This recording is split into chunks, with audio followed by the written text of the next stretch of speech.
I believe that neutrality is, in fact, a myth. And the reason I believe that is because that's just not the way God created the world. I think neutrality, in a sense, actually is an attempt to pry away the hand of God in the affairs of man. I think that neutrality is an idea that comes from secularism, which is really an ideology that exists to undermine God at every turn and seeks to give man a platform to live according to whatever whimsical desires he has without having to submit to an authority, without accountability. And so there's a sense in which that idea of neutrality is not an honest description of what people are describing. That idea of neutrality, if you really think about how it's applied, it's only tailored to against Christians, right? Like no one is talking about uh, neutrality when it comes to Islamic schools or just Islam as an entire religion. No one is saying about that about any other kind of religion. This is a way to sort of silence Christianity and push it away into a corner so as not to impose itself on people. Now, the reason that people go after Christianity is because Christianity is the only true religion. It's the only religion that actually will stand in man's way, uh, the kind of men who want to live by lies. And so man naturally has a propensity to live by lies, and Christianity is the one religion that stands in man's way of living that way. And so this idea of neutrality is not an honest take on what education is. It's a dishonest attempt at trying to dismiss Christianity from the public square. That's what it's about. And here's the thing.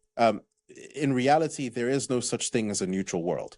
The world is always imposed by something. People always live in accordance with what they worship. And here's the thing, people are always worshiping. And the only question is, who or what are they worshiping? And they will always live on the basis of what they believe to be true, what they believe to be some kind of authority in their life. The secularist believes that maybe on one hand that it could be the state that's this authority, or their own desires that are an authority. But regardless, they're still worshiping something. And so this idea that we can somehow educate children in a neutral manner is a lie. The truth is that this experiment of neutrality, in the name of neutrality, has been tried. And in the wake of it, we have seen the greatest amounts of immorality, right? So how is it that a neutral education has failed to produce neutral people? Should Right. really be the question. Yeah. Right? This neutral education is actually producing immoral people, which means that perhaps this was never a neutral education in the first place. The truth is, even secularism has its own dogma of what it believes to be right and wrong. Yeah. It has its own idea of morality. And I think as Christians, it's interesting how we're the ones who can sometimes fall for this ploy, where we ourselves think, oh, yeah, you know what, you're right. The only realms of life that God cares about anyway is salvation and matters to do with the church, and not the whole of life. Yeah. Which is unfortunate. In fact, what it actually does, it actually betrays what the Bible clearly teaches about God's sovereignty, which is basically the idea that He rules and reigns over everything. So on one hand, how is it that we can say we follow Christ, who is Lord of Lords and King of Kings, and then say that actually there's some realms that are neutral? In other words, there's some realms that don't actually belong to Him, right? That is actually, if you think about it, a heretical statement. It's a blasphemous statement. And I think Christians need to do a much better job of understanding what it means for Christ to be king. Because if He is king, then there can be no neutral ground in this world. Everything belongs to Him and Him alone.